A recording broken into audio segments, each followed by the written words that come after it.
Hey, what's going on, guys? Aaron here. Welcome to the video. We are talking about BlockFi taxes in this video, and I have Laura from Crypto Tax Girl, and we are breaking down all the different variables and possibilities going into figuring out how to deal with BlockFi and your taxes.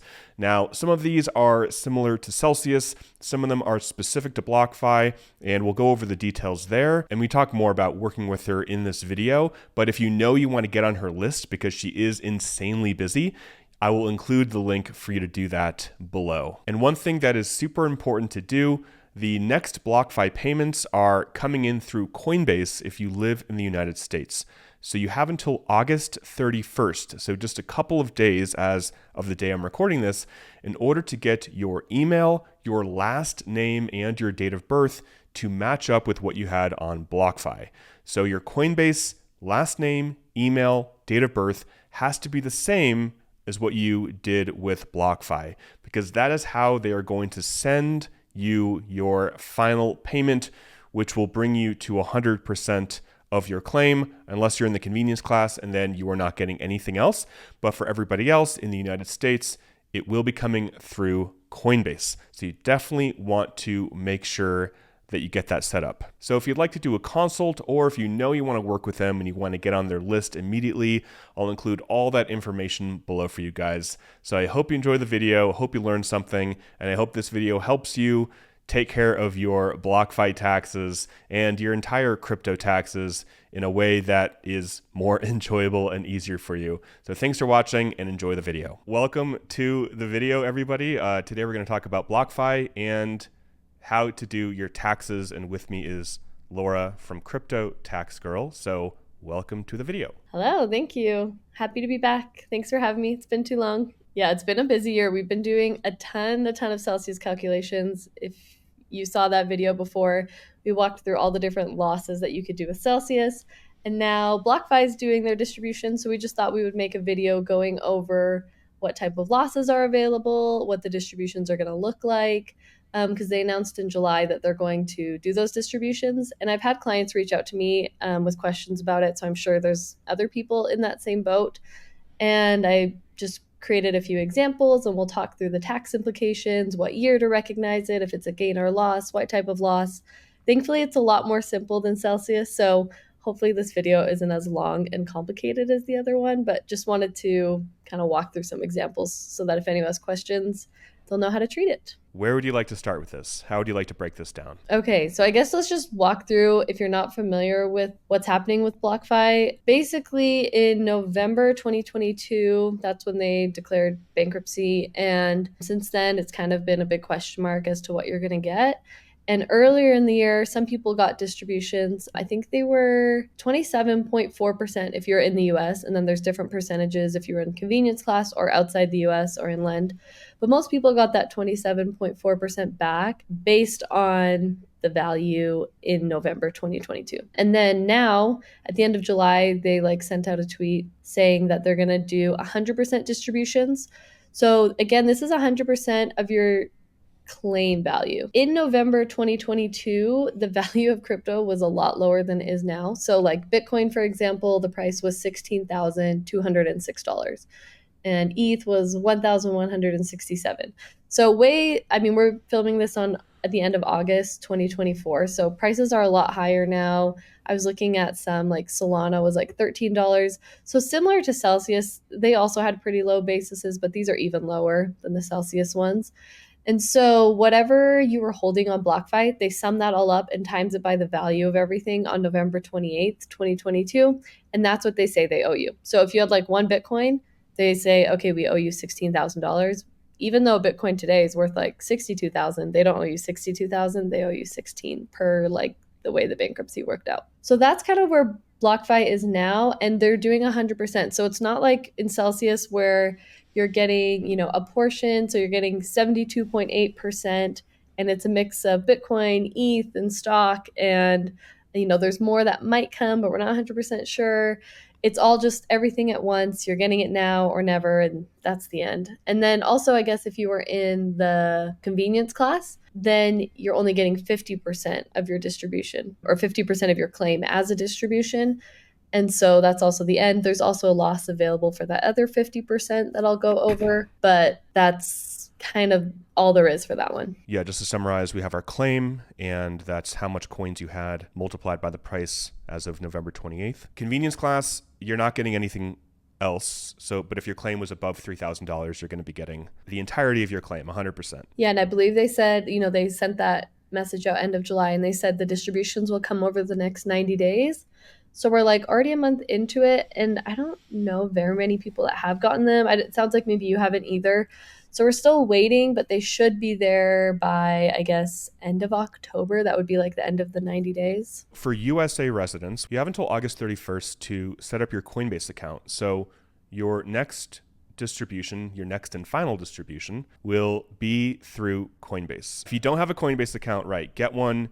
Your email, date of birth, and last name have to be the same as what you had on BlockFi. Right. And my understanding is that if it isn't, or you don't have a Coinbase account, or like you're restricted from using Coinbase or something, you'll just get like a check in the mail at some point. Yeah, they said cash distribution. So the first distribution was through a variety of ways like Zelle, PayPal, direct deposit. So we don't quite know exactly how that'll come, but right. If you're banned from Coinbase, you will be getting it in a different way. Since we have like a few more days till August 31st, I would recommend setting up your Coinbase account to have everything Aaron mentioned. You said name, what is it, birthday, and they said your email, your date of birth, and they only specified last name, but make sure your first name and last name match your BlockFi account. Okay, so then if they have all that, it should come through Coinbase, but maybe the 90 days actually doesn't start till like September 1st because people have till August 31st. So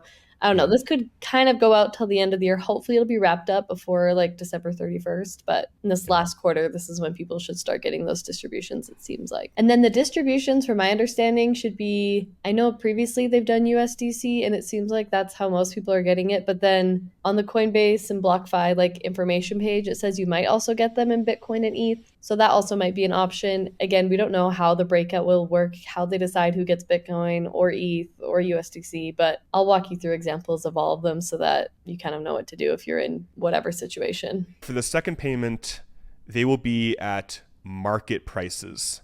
So we don't know at what price of Bitcoin, ETH, well, for stablecoin, it'll be $1, but for Bitcoin and ETH, they'll price your distribution in, I guess, right now. So there's still a little bit of unknowns there, but yeah, that's what they did for Celsius. Like there was like the petition price and then the effective price, and the effective price was like the 42,000 for Bitcoin. So it'll probably just be whatever the value is on like September 1st or whenever they start sending it out. So probably similar to what we have now, but who knows? Maybe I'll look back on this and I'll be totally wrong. Hopefully they lock in the price very, very soon to when they send it to you. That's the goal. If you didn't get your first distribution for whatever reason, they say you'll get your entire BlockFi distribution this go around. So okay, for whatever all reason, 100%. Okay. Yeah, that's what they said. And that's basically the overview of what to look out for now. So should we jump into the tax stuff? Yeah, let's dive into what people are here for, the tax stuff. So how we're basically looking at this is that it's going to be a forced liquidation of whatever you were holding in BlockFi for what you get back.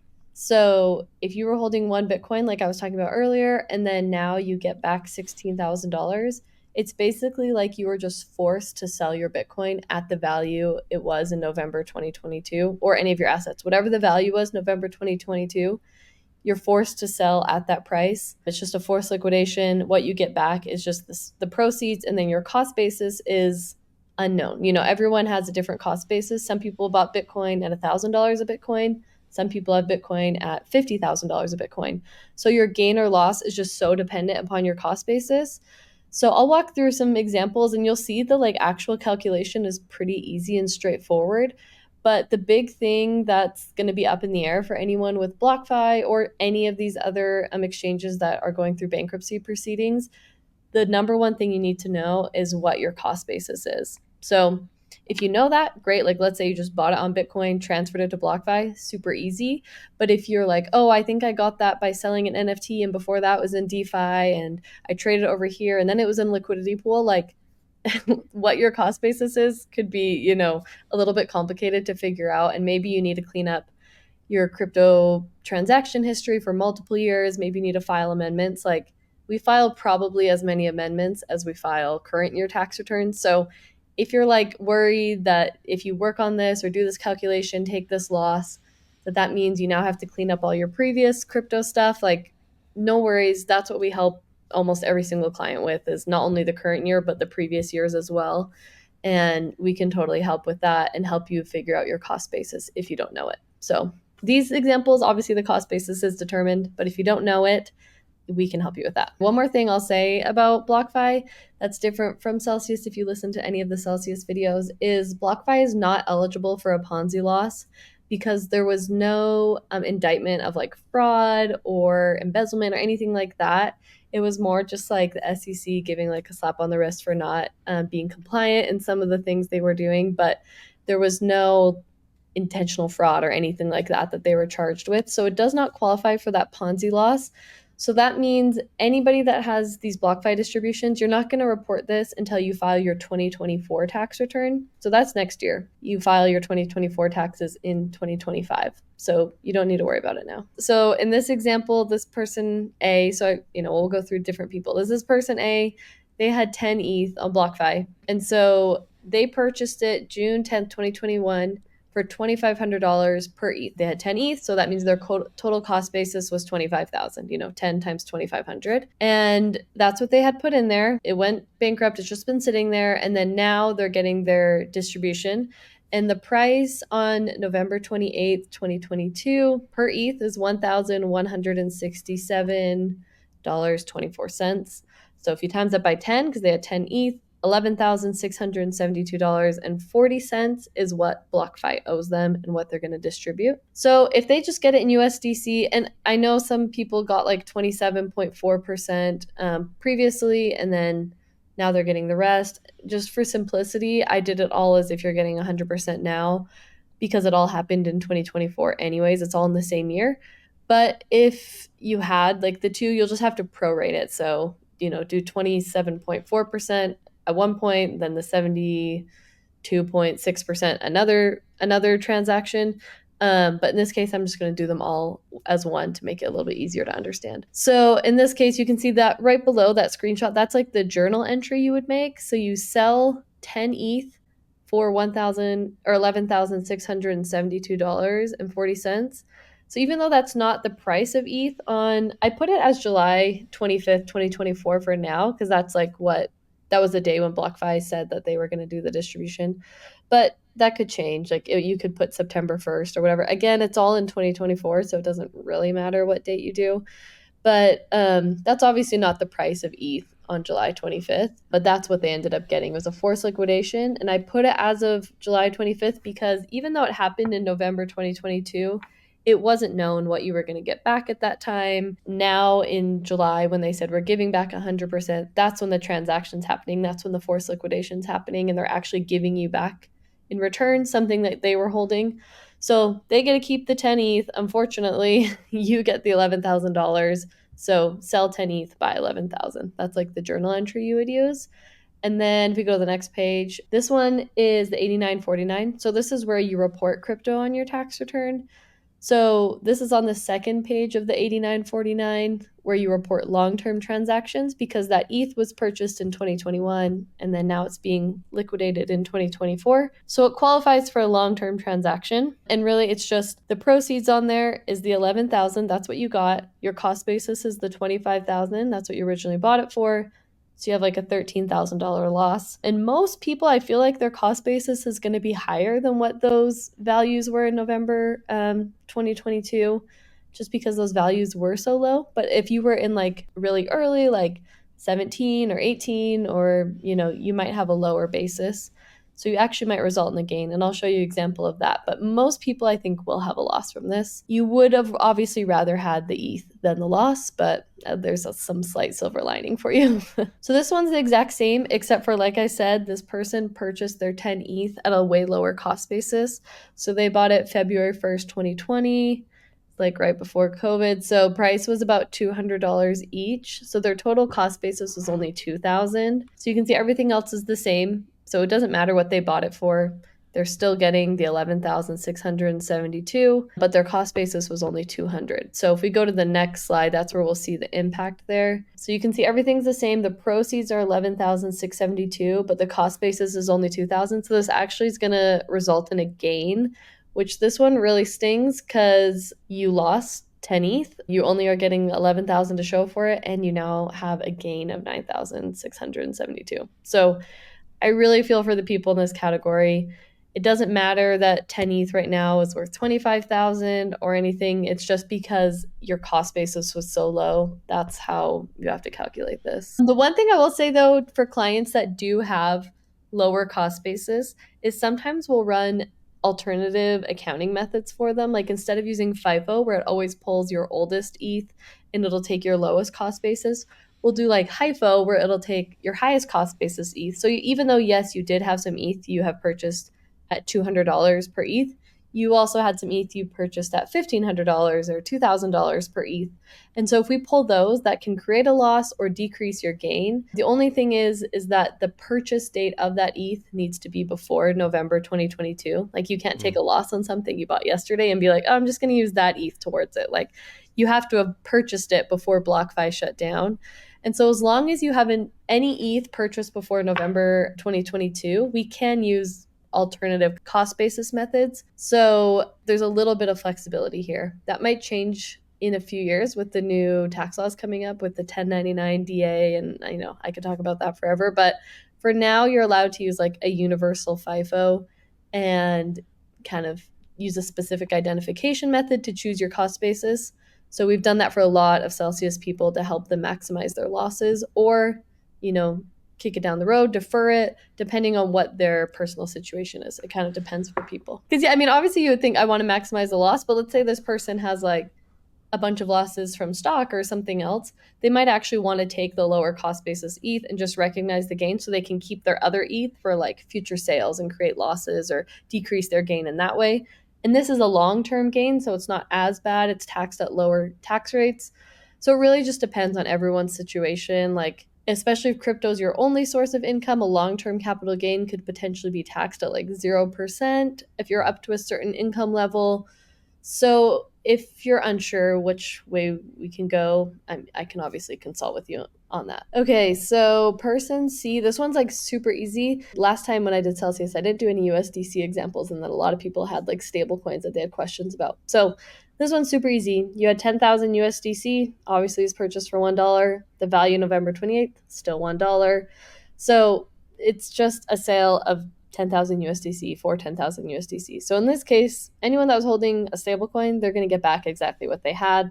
That's great for them. So they're not really, they had to wait a while. It was stuck in BlockFi, not earning any interest, but they still get back what they had. So that one's like pretty easy. And if we go to the next one, you'll see that there's no gain or loss. So proceeds 10,000, cost base is 10,000, the gain 0. And this is really the case if you sell any stablecoin, the proceeds and cost should be the same.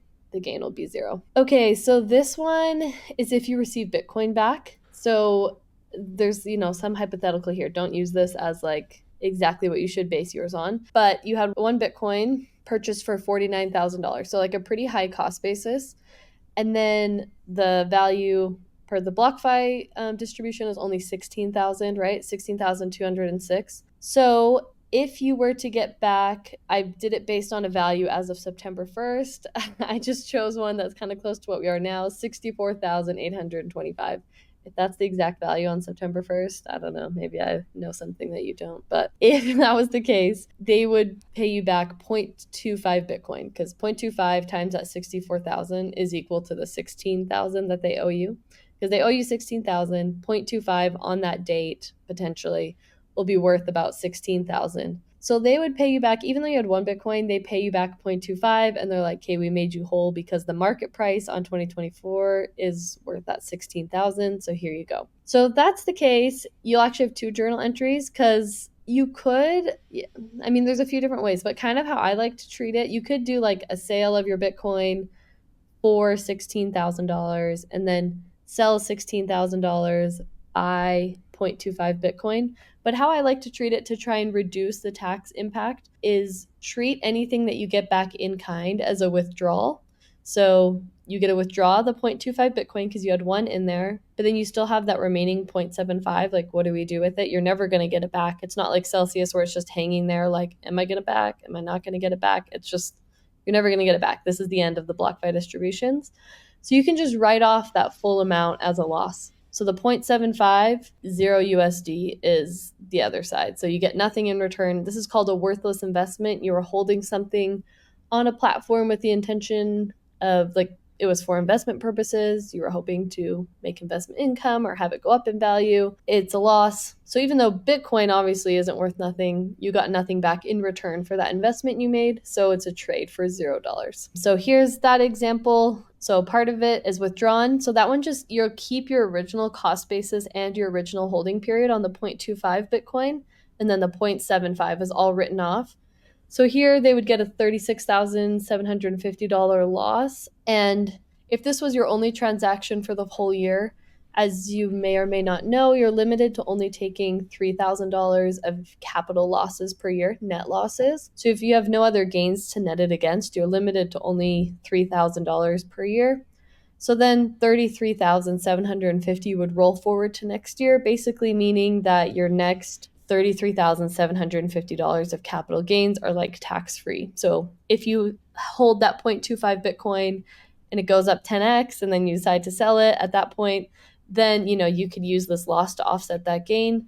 If not, you would just keep taking 3,000 a year until it like runs out. And you can also use these losses against like any gains from stock or mutual funds or gold or real estate, just like any other investments that you have, you can use those losses against. Is there a year or an amount of years that you have to use all of those losses in, or is it indefinitely? No. Yeah, no, like other types of losses, like a NOL from like a business loss or something, those are limited, but these ones aren't limited. Capital losses, they can roll forward indefinitely. So in this case, this person could just keep going 3,000 per year and just have it stretch on forever, or if they finally have a gain, then it'll be used up maybe. Okay, so this one is a convenience class example. So if they had 50 Solana in BlockFi and they were purchased for $100 each, their total cost basis is 5,000. So their cost basis was more than the convenience class limit. So the convenience class limit is $3,000, but that's a $3,000 claim. They don't know what your cost basis is. They have no idea. So in this case, the Solana price was super low. So even though you bought it for 100, the Solana price in November 28th was only $13 and 32 cents. And so their claim, this just happened to be the number 666, so that's kind of funny, but they only owe you $666. That's less than 3,000. So you're in the convenience class. That means you only got 50%. And ignore that number. I know it says September 1st. I guess the convenience class people already got it. So whatever date it was that you got it, you will treat half of what you were holding. So you can see below, I took that 50 Solana, divided it in half. So 25 Solana sold for the 333. That's what you get back. And then 25 of it is written off, just like we did in that previous one with the Bitcoin. It's written off as an investment loss and a trade for $0. So that's, and I guess even in the date there, I put July 25th. So those don't necessarily match, but whatever date's yours, put the right date on there. And this is how convenience class people will treat it. So take what you're holding, split it in half. Half of it is a sale for what you get back. Half of it is written off. So if you go to the next one, you can see how that shows up. So in this case, the proceeds were 333. Cost basis is the entire cost basis of all the Solana you were holding, so 5,000. So that means it's a loss of 4,667.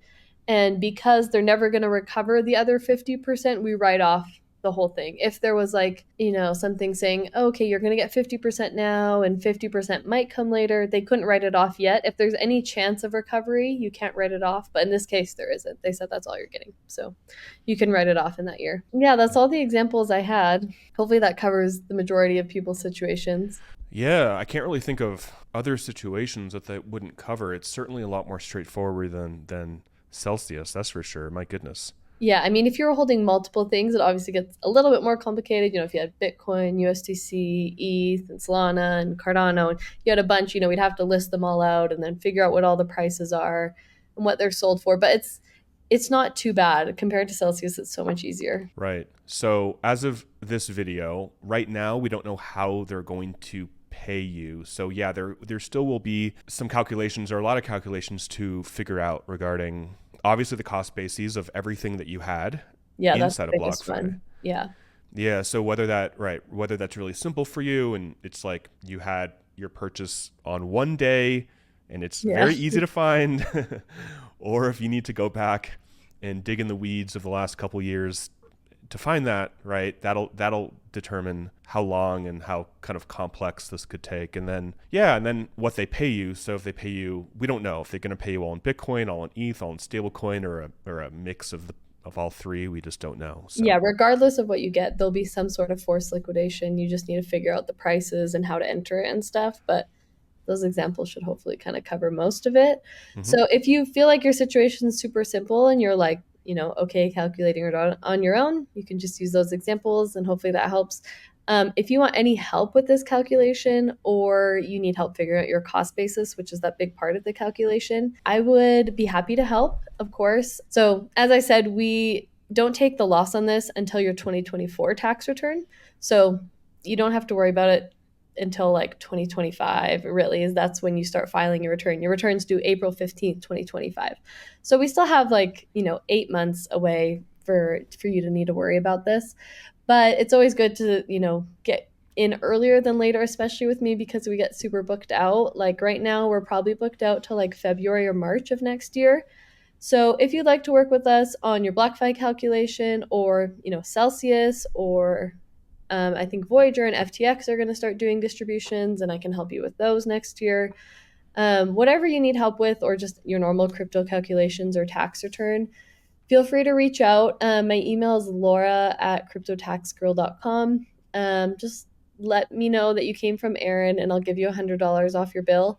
And I'd be happy to get you on my list for next year. Or if you already know, yes, I definitely want to work with you next year, and you want to guarantee filing by April 15th. As of right now, we're still allowing people to come in before that April 15th cutoff time.